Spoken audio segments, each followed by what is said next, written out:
성탄절이 다가올수록 주님이 주시는 기쁨과 소망과 평화가 예배하시는 모든 성도님들의 마음과 삶 가운데 점점 더 커지시게 되기를 축복합니다. 지난주일에도 말씀드린 것처럼 성탄절은 2000년 전에 있던 과거의 역사를 회상하는 것이 전부가 아닙니다. 오래된 옛날만 되돌아본다면 그 기쁨과 기대는 점점 줄어들 수밖에 없습니다. 그런데 예수님의 성탄은 사실상 다시 오실 예수님을 기대하고 기다리는 마음으로써 점점 커지는 것이 오히려 맞다라고 저는 생각합니다. 그러면서 예수님의 성탄에 대해서 묵상하다 보니까 그렇다면 다시 오실 재림에 관한 이야기는 마치 봉투를 개봉하지 않은 편지와 같다라고는 생각이 들었습니다. 편지 안에 무슨 내용이 들었을까 생각하면 좀 설레는 마음이 있지 않으시겠습니까? 열어보고 싶어도 열어볼 수가 없습니다. 대충 짐작은 됩니다. 예수님 다시 오시면 얼마나 좋을까. 하지만 아직 오픈하지 않은 편지이기 때문에 재림 예수님에 대한 기대가 설레는 마음으로 우리 성도들의 마음에 항상 생생하게 차오른다고 생각합니다. 또 예수님의 다시 오심의 기쁨은 마치 오픈하지 못한 선물 박스와 같다고 생각합니다. 제가 어렸을 때는요, 아이들에게 크리스마스 선물을 줄 때 25일 날까지 숨겨놨다가 그날이 되면 탁 열어서 주든지, 아니면 조금 큰 다음에는 선물을 좀 미리 준다 할지라도 그날까지 열면 안 된다, 그런 적이 있습니다. 그러는 거 아닌가요? 맞죠? 예. 그래서 선물은 받았는데 25일 날까지 이거 열지를 못하니까 뭐가 들었는지 막 궁금하고 기대가 되잖아요.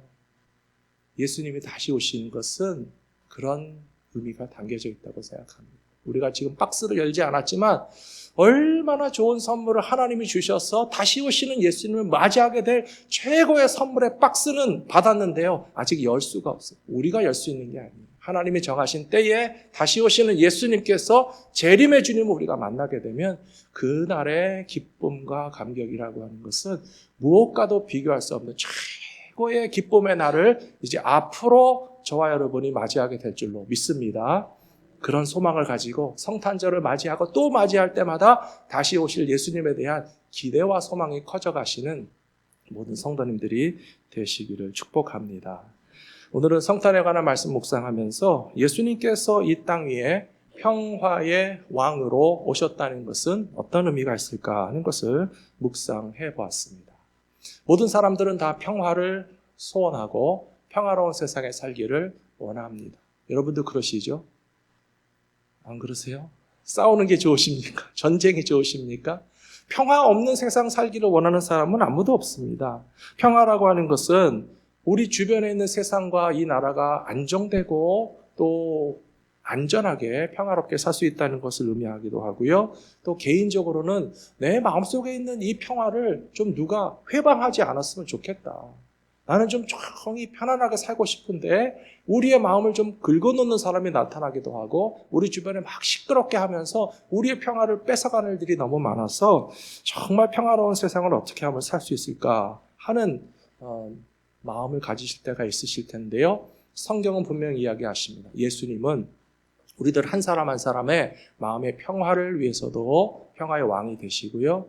또 다툼과 분쟁과 문제가 많은 이 세상의 평화도 예수님이 주시기 위해서 평화의 왕으로 오셨다는 사실의 의미를 깨닫는 성탄절이 되셨으면 좋겠습니다. 2000년 전에 예수님이 이 땅에 오셨을 때 이스라엘 백성들의 삶이야말로 정말 평화가 없기로 치면 최악의 상황이었습니다.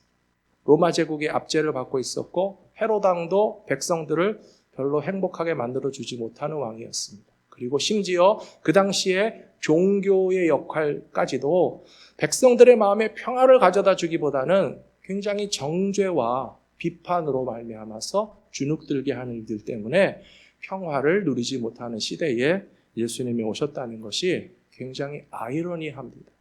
어쩌면 가장 목마를 때에 한 모금의 물을 마시면 그 물의 의미가 굉장히 달고 시원하게 느껴지는 것처럼 배가 고프실 때 식사하시면 맛있으시잖아요. 평화가 없을 때 평화의 왕이신 예수님이 오셨다는 것입니다. 로마 제국은 총독을 파견하고 군대를 파견해서 만일에 로마 제국에 복종하지 않는 사람이나 로마의 평화를 해치는 사람이 있으면 가만두지 않겠다라고 하는 강압적인 방법으로 평화를 강요했습니다. 그것은 진정한 평화라고 말할 수 없습니다. 헤롯 왕도 마찬가지입니다. 백성을 다스리는 왕이면 사회가 안전하고 백성들이 평화롭게 살 수 있도록 만들어야 되지 않겠습니까? 그런데 예수님이 태어나셨다는 소식을 듣자마자 동방 박사에게서 그 소식을 듣자 헤롯 왕은요, 베들레헴 지역의 2살 이하의 아이들을 다 죽였습니다. 집단 영아 살인. 평화를 만들어내는 왕이 절대 아닙니다. 30년의 세월이 흘러서 예수님이 공생애를 시작하실 때에도 세례 요한은 그 땅의 백성들에게 회개하라, 하나님의 나라가 가까이 왔느니라 선포했는데요. 그 말을 듣기 싫어하던 헤롯 대왕의 아들 헤롯 안티파스는 기회를 노리고 있다가 세례 요한의 목을 쳤습니다. 그런 세상의 지도자는 결코 평화를 만들 수 있는 지도자가 아니라고 하는 것을 성경은 분명히 가르쳐주고 있습니다. 그렇다면 백성들의 마음은 로마 제국에서도 평화를 맛보지 못하고 헤롯 왕에서도 평화를 보장받지 못하는데 하나님께 대한 믿음을 가지고 평화를 누리고자 하지 않았겠습니까? 그런데 그 당시 종교 지도자들은 율법주의적인 유대교였습니다. 그러니까 자신들의 경건에 대해서는 자랑하지만 나 외에 다른 사람들에게는 지적하고 비판하기 바빴습니다. 왜 율법을 지키지 않느냐? 왜 하나님의 말씀대로 살지 않느냐? 틀린 마음은 아니지만 그러나 이렇게 영적으로 정죄를 당하고 비판을 받는 사람들의 마음 가운데 평화를 누린다는 것은 쉽지 않습니다. 그런 의미에서 오늘 우리들은 기독교의 역할과 사명이 무엇인지를 잘 아셔야 될 필요가 있습니다. 저는 항상 고민합니다. 어떻게 하면 이 시대에 우리가 믿는 이 기독교의 복음이 진정한 평화를 갈망하는 사람들에게 진짜 평화를 맛볼 수 있는 그런 길을 안내할 수 있을까 고민합니다. 물론 복음의 진리를 따라서 죄인들이 회개하라고 선포해야 됩니다. 하지만 겁주고 공포심을 일으키거나 정죄하는 마음으로써 불신 지옥만 강조하시면 안 됩니다. 죄인들이 구원받을 수 있는 길이 있고 하나님의 은혜가 우리를 용서해 주시고 하나님의 사랑으로 말미암아 우리에게 영원한 천국의 소망을 주셨다는 사실을 함께 말해줄 때에 기독교는 평화를 갈망하는 이 시대 백성들의 마음에 진정한 평안을 허락해 줄 수 있는 복음의 능력을 나타나게 될 것이라고 믿습니다. 우리가 어떤 의사 선생님을 만난다고 생각해 보십시오. 의사 선생님이 우리에게 겁만 주면 좋으시겠습니까? 그렇게 하면 안 된다고. 그렇게 잘못된 거 먹고 운동도 안 하고 치료도 안 받고 건강을 유지하기 위한 모든 노력들을 하지 않으면 아프고 병들고 죽는다는 소리만 하시는 의사 선생님은 무서워서 만나기 싫을 거예요. 그런데 우리의 실상을 정확하게 파악하고 있는 의사 선생님들이 어떻게 하면 당신의 건강을 찾을 수 있고 병을 치료할 수 있고 생명을 살릴 수 있는 방법을 내가 총동원해서 당신을 살려주겠다라고 하는 의사 선생님이 있으면 우리는 그분이 지시하는 말을 얼마나 잘 듣습니까? 성도님들도 보니까요. 의사 선생님 말은 제일 잘 들으시더라고요. 병원 가시면 의사 선생님 말씀 잘 들으시고 교회 가시면 주님 말씀 잘 들으시기 바랍니다. 복음이라고 하는 것은요, 바로 그것입니다. 죄인들이 회개하도록 율법을 통해서 일깨우는 것도 필요하지만 은혜를 통해서 우리에게 용서와 구원을 베풀어 주신다는 사실도 가르쳐 줘야만 마음의 평화를 빼앗기지 않게 될 줄로 믿습니다. 오늘 말씀 첫 번째로 천사들은 예수님이 성탄에 땅 위에 평화의 왕으로 오셨다는 사실을 선포했다라고 하는 말씀과 누가복음 19장 말씀이 서로 연결되고 있습니다. 얼마나 재밌는지 모르겠습니다. 먼저 누가복음 2장 13절에 보시면 예수님이 탄생하실 때에 목자들 앞에 호련히 수많은 천군과 천사들이 나타나서 하나님을 찬송하며 이르되 14절에 보시면요. 지극히 높은 곳에서는 하나님의 영광이요 땅에서는 하나님이 기뻐하신 사람들 중에 평화로다.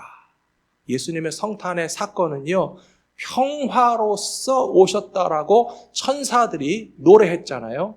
그런데 오늘 누가복음 19장에 가서 보시면 참 놀랍게도 예수님의 제자들이 종려주일에 예루살렘에 입성하시는 예수님에 대해서 불렀던 노래 가사가 아주 비슷합니다. 한번 보실까요? 누가복음 19장 37절, 38절 보시면 입이 감람산 내리막길에 가까이 오심에 제자들의 온 무리가 자기들이 본 바 모든 능한 일로 인하여 기뻐하며 큰 소리로 하나님을 찬양하여 이르되 찬송하리로다. 주의 이름으로 오시는 왕이여 하늘에는 평화요 가장 높은 곳에는 영광이로다 하고 있습니다.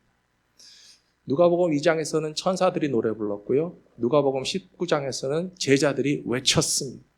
내용은 30년이 지났어도 연결되어 있습니다. 예수님은 이 땅 위에 평화의 왕으로 오셨고 하늘에는 영광이고 우리들에게도 참 평화를 주시기 위해서 오셨다라고 하는 사실을 깨닫게 된다면 오늘 우리들에게도 예수님이 평화의 왕이 되신다는 것은 무엇을 의미하는지 이해하시게 될 것이라고 저는 믿습니다. 우리 한번 잘 생각해 보십시다. 평화가 어떻게 해서 깨지고 없어지나요? 우리는 평화가 없어지면요, 평화를 망친 사람에 대한 원망이 생겨납니다. 당신 때문에 평화가 깨졌어. 어떤 독재자라든지 어떤 범죄자라든지 어떤 우리를 미워하는 사람 때문에 나의 평화가 뺏겼다라고 생각하는데요. 그러나 조금 더 깊이 들어가서 보시면요, 너와 내 안에 모두 존재하는 죄와 악이 평화를 망가뜨리는 근본 원인입니다. 물론 나의 평화를 뺏어가는 사람이 있을 거예요. 그러나 입장을 바꿔놓고 생각하시면요, 우리도 누군가의 평화를 빼앗아 갔을 것입니다. 왜 그랬을까요?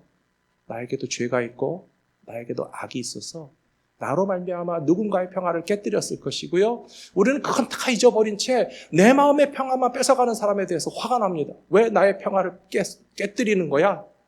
그 사람에게 죄가 있고 그 사람에게 악이 있는 것을 보신다면 내 안에도 죄가 있고 내 안에 악이 있어서 우리는 다 서로의 평화를 깨뜨리는 존재라는 사실을 인정하면서 예수님은 과연 어떻게 평화를 만들어내시는지 우리가 이해해야 됩니다. 바로 죄와 악의 문제를 해결하시는 것입니다.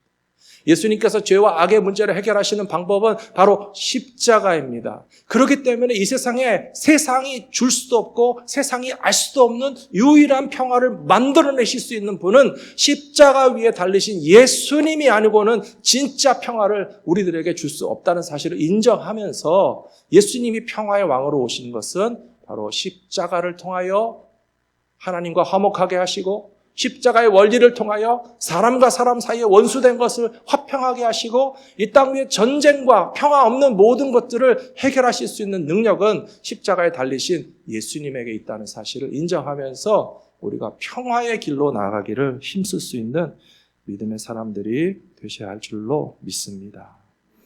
계속해서 말씀 보시면 예수님께서는 제자들에게 평화의 소식을 전하는 사명을 감당해라 맡기셨습니다.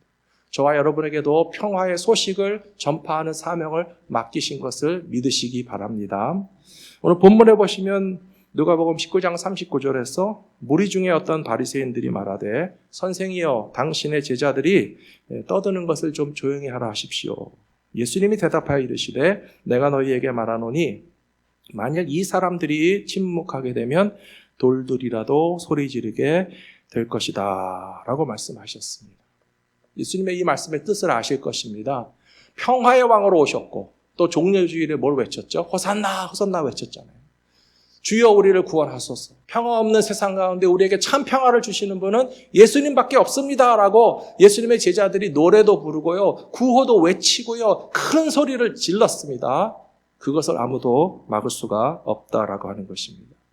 사랑하는 성도 여러분, 우리는 최근까지도 성탄절에 그런 이상한 뉴스를 많이 봤습니다. 공공장소에 크리스마스 트리를 세우면 누군가 고발한다는 거예요.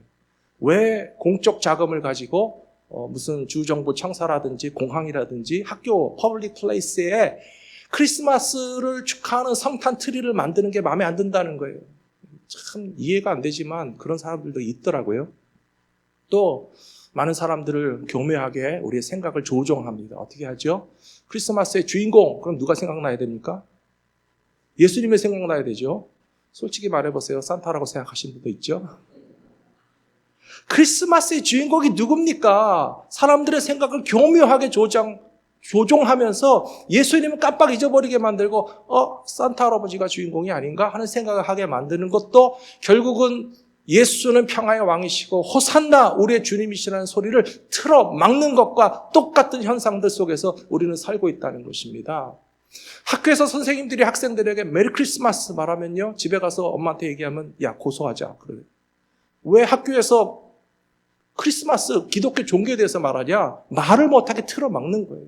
그래서 우리가 밖에서 뭐 마켓이라든지 어떤 공공장소에서 만나서 인사할 때 메리 크리스마스 그러면 눈을 동그랗게 쳐다보면서 해피 홀리데이스 그렇게 인사하는 사람이 있잖아요. 그래서 저도 하도 화가 나가지고 어디서든지 저에게 해피 홀리데이스 그러면 저도 웃으면서 메리 크리스마스 인사해요. 우리는 틀어막는 것을 못하게 한다고 안 할 이유가 없습니다. 크리스마스 트리를 못 만들게 한다고 해서 우리가 만들지 않을 이유가 없으며 성탄절의 주인공이 마치 산타인 것처럼 착각하게 만든다고 해서 예수님의 생일이라는 사실을 우리가 부정할 수 없으며 세상의 모든 사람들은 그냥 해피 홀리데이스 행복한 휴일을 보내십시오라고 말한다 할지라도 우리는 아니다. 메리 크리스마스다. 예수님의 생일을 즐겁게 맞이해야 된다라고 선포하면서 너희가 이 말을 못하게 한다면 돌들이라도 외칠 것이다라고 하는 이 말씀의 의미를 생각하시면서 이 땅에 평화의 왕으로 오신 예수님을 담대히 선포하며 살아가시는 주님의 제자들이 되시기를 축복합니다. 마태복음 10장에도 보시면 예수님은 제자들을 파송하시면서 어디든지 가서 너희는 평화에 관해서 선포하라 라고 명령하셨습니다. 11절에 보시면 마태복음 10장 어떤 성이나 마을에 들어가든지 그 중에 합당한 자를 찾아내어 너희가 떠나가까지 거기 머물라 또 그 집에 들어가면서 평안하기를 빌라 그렇게 말했습니다. 그리고 13절에서 주님 말씀하시기를 그 집이 이에 합당하면 너희가 빈 평안이 거기에 임할 것이고 만일 받을 자격이 없는 사람들 같으면 그 평안은 너희들에게 돌아올 것이다 라고 얘기했어요. 사랑하는 성도 여러분, 누구에게든지 평화를 선포하시게 되기를 축원합니다. 예수님의 이름으로 축복하는 언어를 사용하시기 바랍니다. 사랑과 감사의 언어를 표현했을 때 그분이 받을 자격이 있으면 받으시는 거고요. 받을 자격이 없으면 우리에게 돌아오게 될 줄로 믿습니다. 복음을 전하기 위해서 찾아간 곳에서 우리는 주님의 평안을 선포하는데요. 그 평안을 받을 자격이 있는 사람 같으면 평안을 누리겠죠. 예수님을 모시게 되니까. 그런데 예수님 싫다. 거부하고 거절해도 제자들은 손아볼 거 하나도 없습니다. 우리는 그곳에 가서 평안을 빌었는데 합당하면 받을 것이고 받을 자격이 없다면 주님의 평화가 우리에게 돌아와서 차고 넘치게 될 줄로 믿습니다. 이 말씀을 보셔도 예수님은 제자들에게 가서 평화의 복음을 전하라고 말씀하셨어요. 평안을 빌어주라고 말씀하셨어요. 예수를 믿는 사람들은 세상 가운데서 정죄하거나 비판하거나 유대교 지도자들이나 바리새인들과 같이 당신은 죄인이야, 죄인이야, 죄인이야. 찔르기 위해서 존재하는 것이 크리스찬이 아니고요. 예수님은 우리의 죄를 용서하시고 이 땅의 죄와 악을 다 십자가로서 멸하시고 하나님의 평화를 우리에게 주시기 위해서 오신 예수님이라고 평안의 복음을 선포하면 그 받을 자격이 있는 사람들이 평화를 누리게 되고 우리도 평안의 메신저로서의 사명을 감당하게 될 줄로 믿습니다. 그러므로 마지막 세 번째, 평화를 볼 수 있고 깨닫게 되는 예수님의 성탄이 되기를 위해서 우리는 기도해야 됩니다. 오늘 본문 뒤 말씀 좀 끝에 가서 보시면요. 41절에서 예수님께서 예루살렘 성을 보시면서 눈물을 흘려서 우셨다. 그렇게 되어 있습니다. 이 42절에서는 이르시되 너도 오늘 평화에 관한 일을 알았더라면 좋을 뻔하였거니와 지금 내 눈에 숨겨졌도다.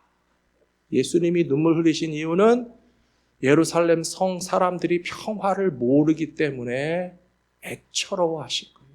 그 땅의 백성들이 평화를 누리지 못할 것을 미리 알고 계셨기 때문에 이제 로마 제국에 의해서 주후 67년 또 70년경에 타이투스 장군에 의해서 토둔을 쌓고 성벽까지 올라가는 이 오르막길을 만들었고요. 그 오르막길을 넘어서 성 안에 다 들어와서 예루살렘 다 파괴했습니다. 성전 다 파괴했습니다. 그런 멸망이 이제 곧 다가올 것을 보시는 예수님께서 평화를 누리지 못하는 이 땅의 백성들에게 어떻게 하면 평화를 줄 수 있을까 하는 마음에서 눈물 흘리셨던 것을 기억한다면 주님이 우리에게 주시는 평화의 방법을 깨닫고 오늘 우리는 반드시 예수님의 평화를 누리는 믿음의 삶을 살아야만 한다고 저는 믿습니다. 그렇다면 예수님이 우리에게 평화를 주시는 방법이 뭐라고요? 벌써 답이 막 제 입에서 나오는데요. 예수님 우리에게 평화를 주시는 방법이 뭐라고요? 십자가라고요. 십자가라. 죄와 악의 문제를 해결하는 것은 십자가밖에 없습니다. 에베소서 2장 14절에 보시면 그분은 우리의 화평이신지라 둘로 하나를 만드사 원수된 것 중간에 막힌 담을 자기의 육체로 허물어내셨다. 예수님의 십자가는 화평이 없고 분열되고 갈라져서 원수 맺고 싸우는 것을 다시 하나 되게 하시는 화평의 역사가 십자가를 통해서 이루어지는 줄로 믿습니다.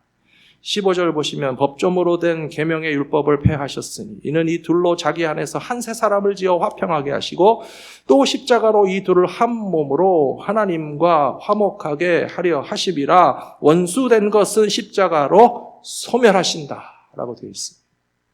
15절에 화평이라는 단어가 나왔고 16절에도 하나님과 화목하게 하신다고 그랬고요. 원수된 것은 십자가로 소멸하신다고 되어 있기 때문에 예수님만이 이 세상에 평화를 주실 수 있는 이유는 바로 여기 있습니다. 십자가에 달리신 분이 누구십니까? 예수님이시잖아요. 아담과 하와 이래로 인간은 하나님과 화평할 수 없는 존재가 됐습니다. 에덴 동산에서 쫓겨나던 아담과 하와는 하나님과 화목할 수 있는 길을 잃어버렸고 자격을 상실했습니다. 그런데 아담과 이브의 후예인 우리가 하나님과 화목하게 되려면 다른 방법이 있습니까? 다른 방법 없습니다. 예수님의 십자가 외에는 하나님과 화목하게 될 수 있는 다른 방법이 없기 때문에 유일하신 구원의 이름이 예수님이시고요. 예수님은 우리와 하나님과 화목할 수 있게 하기 위해서 십자가라고 하는 방법을 사용하셨습니다. 하나님과 우리가 화목하게 되면 우리에게 하늘의 평화가 이루어지게 되는 것입니다. 사람과 사람 사이에 평화도 마찬가지입니다. 사랑하는 성도 여러분, 2022년을 살아오시면서 지금 내 마음 가운데 어떤 평화를 누리지 못하는 분들이 계시지 않습니까? 어떻게 하면 평화가 찾아올 수 있을까요? 내 평화를 뺏어간 사람을 생각하시면서 그런 생각을 혹시 하신다면 저 사람을 십자가에 못 박아주세요. 평화가 이루어질까요? 안 이루어집니다. 내 평화를 뺏어간 사람을 십자가에 못 박는다고 해서 평화 이루어지지 않습니다. 예수님은 어떻게 하셨냐면요. 내가 십자가에 달린다. 우리의 평화를 위해서. 좀 더 이해하기 쉽게 설명드리자면 집안에서 내 평화를 뺏어간 사람이 있다고 생각해 보세요. 어떻게 우리 가정의 평화가 이루어질까요? 그 사람은 십자가에 매달릴까요? 아니잖아요. 내가 십자가 져야 되죠. 내가 십자가를 담당하기로 하자. 그러면 주님의 십자가의 원리가 작동하는 겁니다.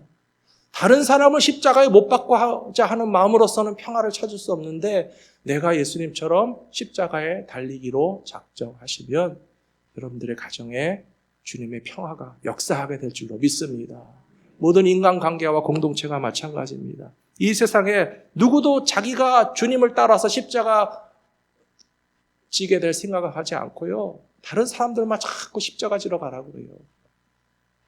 그래서 세상의 죄와 악이 사라지지 않습니다. 주님은 우리들의 개인의 삶과 가정과 관계 안에서만 평화를 주시는 것이 아니라 온 세상에 전쟁이 그치고 분쟁이 그치게 하시는 방법도 똑같이 역사하신다라고 저는 믿습니다. 세계 뉴스를 보십시오. 얼마나 전쟁이 그치지 않습니까?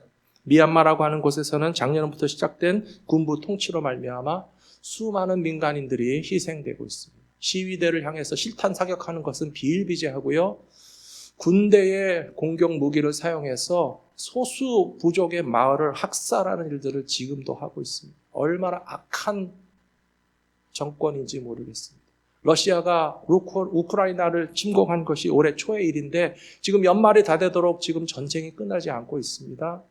우크라이나 사람들은 지금 최악의 겨울을 맞이하고 있는데요. 러시아 군대보다 무서운 것이 전기가 없고 수도가 없어서 땔감도 없는데 이 추운 겨울을 도대체 어떻게 살아날까라고 근심 걱정하면서 지하 벙커에서 무너진 아파트 안에서 살고 있거든요.